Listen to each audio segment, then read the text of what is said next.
Hello, N4H&H here with my second video related to the Yaesu FT3DR HT.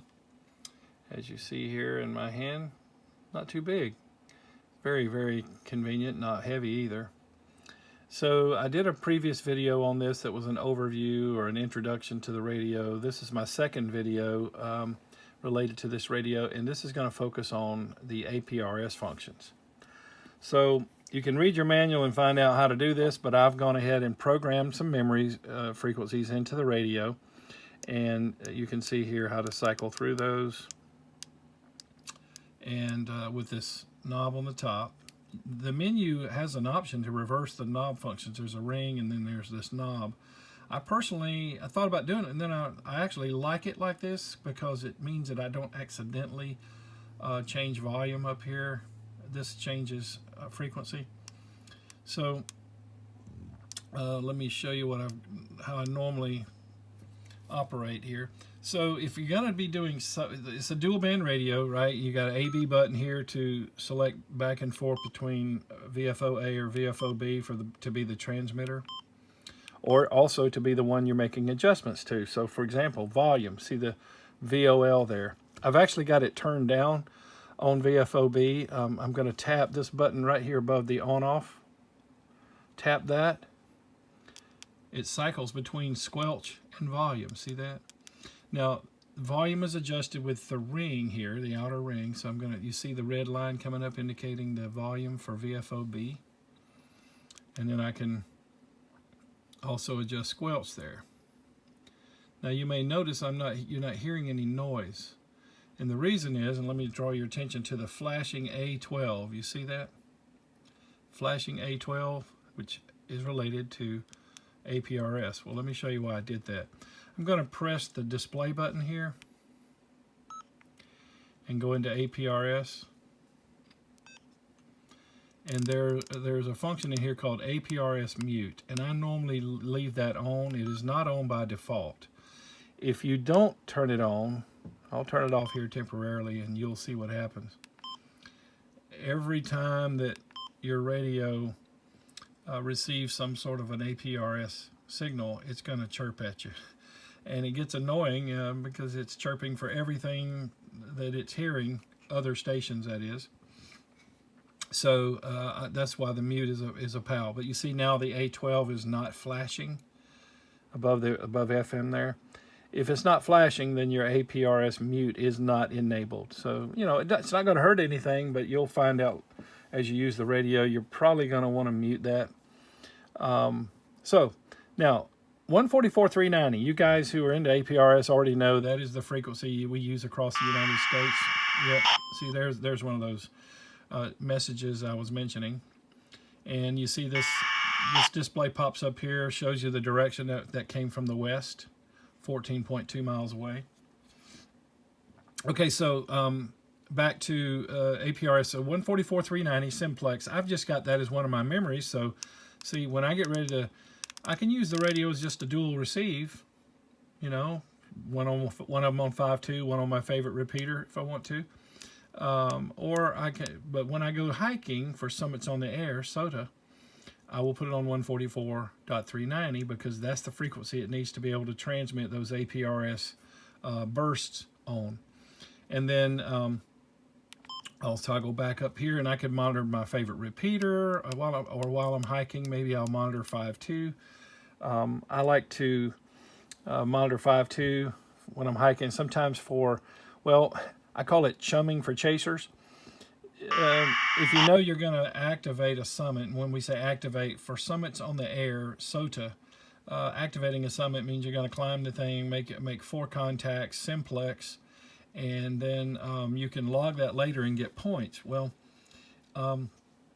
it's very, very challenging to do that with an HT, especially sometimes when you think, well, I'm high up, yes, but you're also could be in spots that are very remote, and there's not a whole lot of people always monitoring simplex VHF, so it can be quite challenging.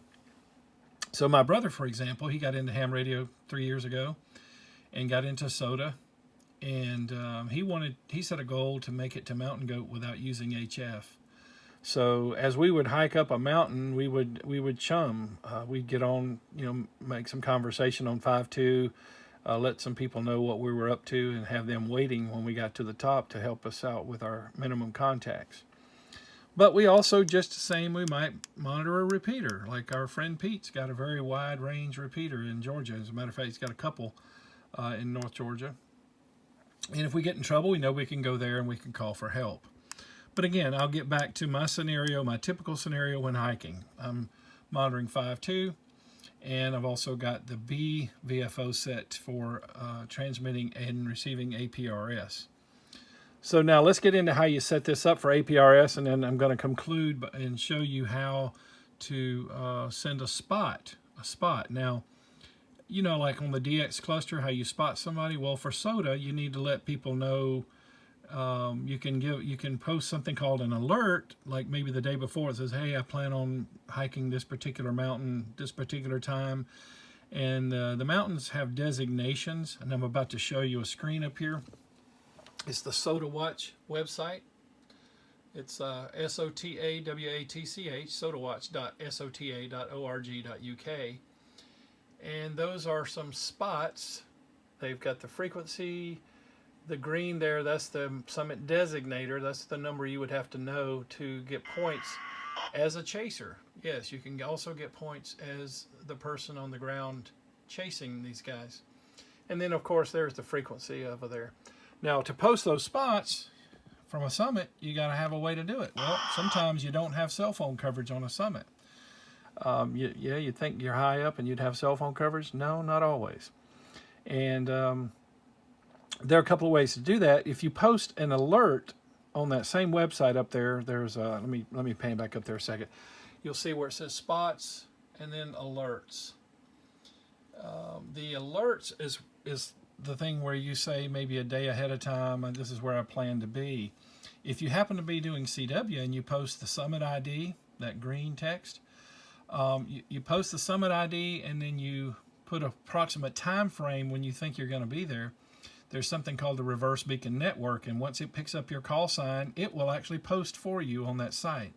So that's one other way around what if you don't have signal to your phone to be able to get on the website and post. Well, the other way is to use your FT3DR APRS messaging. So I'll get into how that's set up. I'm just going to make this kind of a Reader's Digest version of this. So when you first buy this radio, let me just show you. You hold the DISP button, long press it. And one of the very first things you want to do is go down here where it says call sign and put your call sign in. And you do it just like you did on texting with an old-timey phone where you press the little buttons here until you get the letters you want. So there's my call sign. Now this is a call sign that you put in to the radio. Think of it as your global call sign for the overall radio. Now you press this back button right here to get back to the previous menu. Now to set up APRS, you tap here. And I'll go in order. First thing you want to do, I'm not going to go into everything because I want this to be the Reader's Digest version. There's a lot of this stuff, if you just want to cut to the chase, follow what I'm about to show you. First thing you go to is number 4, Aprs Modem. You hit the display button, and this display button functions like an enter key. And it's going to normally be off when you buy the radio new. So you want to put that on 1200 BPS. So just one click to the right, 1200 BPS, and then hit the back button. Now come on down, and there's this Aprs Mute. So, the noise we've been hearing, let's press the display button, use it like an enter, and we're going to turn on Aprs Mute. And that will get rid of all the chirps we're hearing from other stations. Then work your way on down some more, and there's something called the beacon interval. Let's press display like an enter key here. And I believe it defaults at 5 minutes, but I've got mine on 5. I believe that is the default. And that seems to work fine. I'll explain what the beacon interval here is in just a minute. So hit the back key again. And then this one's very important.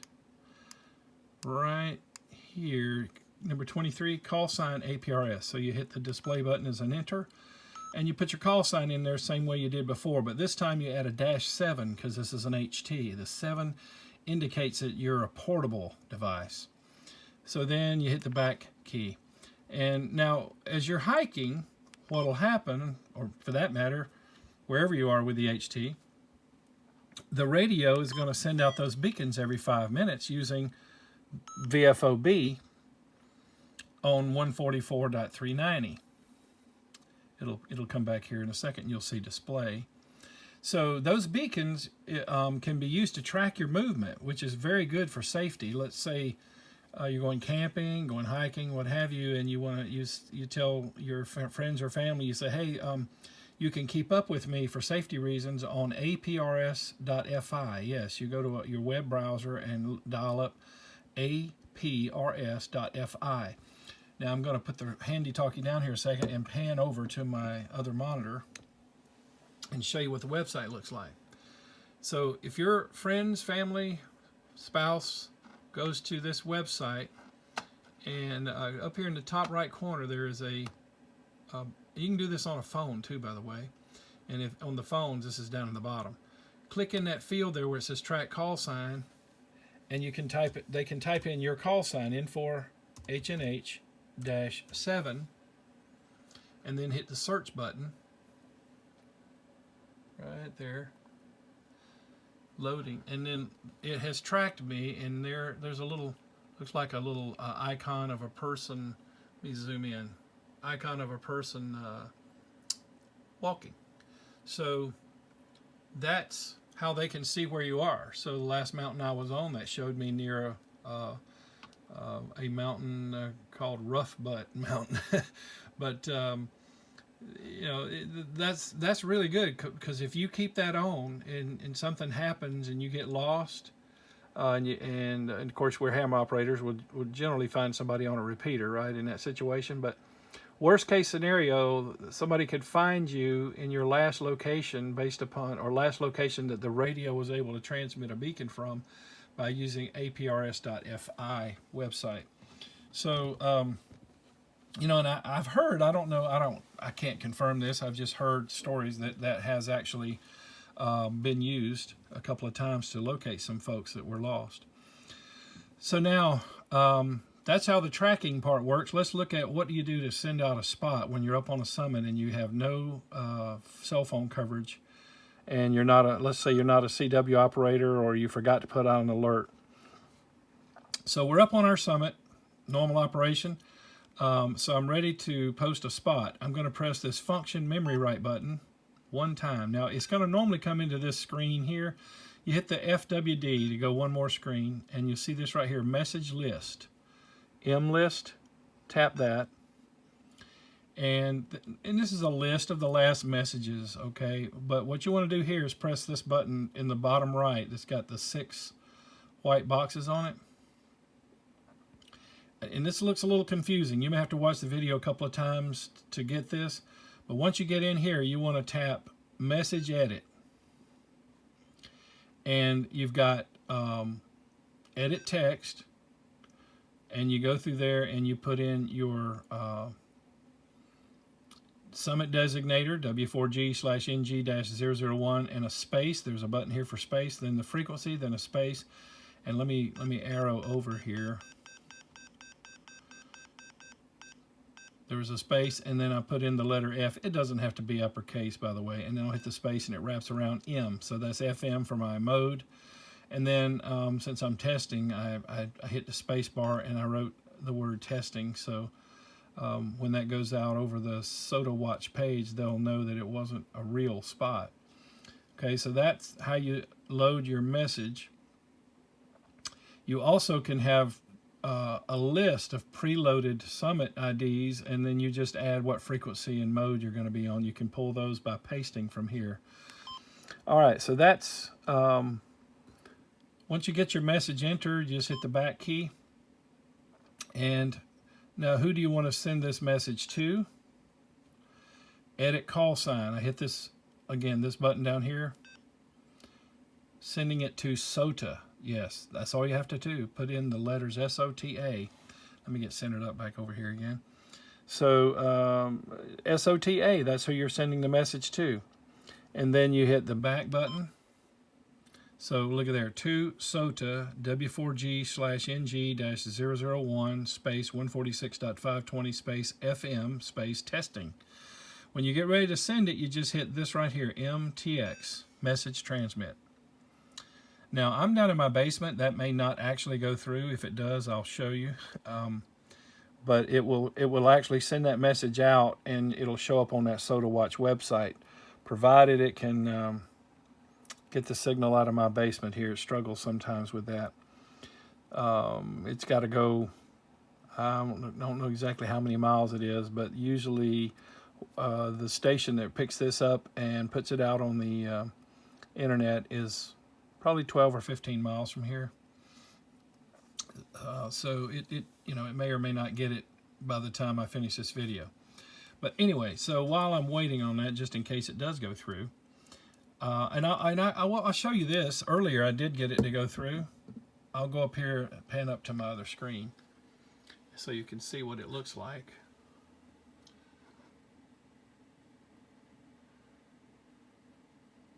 Okay, there it is, the very top one. N4HNH. Actually, that was the first one I did, and I forgot to put the word testing. Here we go. So N4HNH. Right there on W4G-NG-001. That happens to be called Brasstown Bald. When you mouse over it, it'll give you the details. See there, and it has a message testing. And notice the source of that spot, Aprs SOTA by Aprs SOTA. So that's a spot I did earlier as a test, and it may or may not pick me up again down here in the basement. But that's how you do it. That's how you post a spot with your HT. So I'm going to try to keep the video under 20 minutes, but this is a lot. I'm going to do a recap here because this can be a little bit intimidating at first. At least it was for me. So again, let's get back to the main screen. You program some memories in. You want to be on whatever you want to be on VFO-A, but you want VFO-B on 144.390. And again, I made that one of my memories, so I just go to VFO-B and I dial up 144.390. But I'm operating normally on VFO-A while I'm hiking. All right. So then let's say you got out of your car, you've had the radio at home for a while, now you're ready to start hiking, and you've had APRS, off. You long press display. You go to APRS. First thing you want to do is make sure the modem's on. Mine's on, but it might be off. Put it on 1200. Then you go down, Aprs Mute. Remember, that'll cut out all the noise that the radio creates as it receives other people's Aprs messages.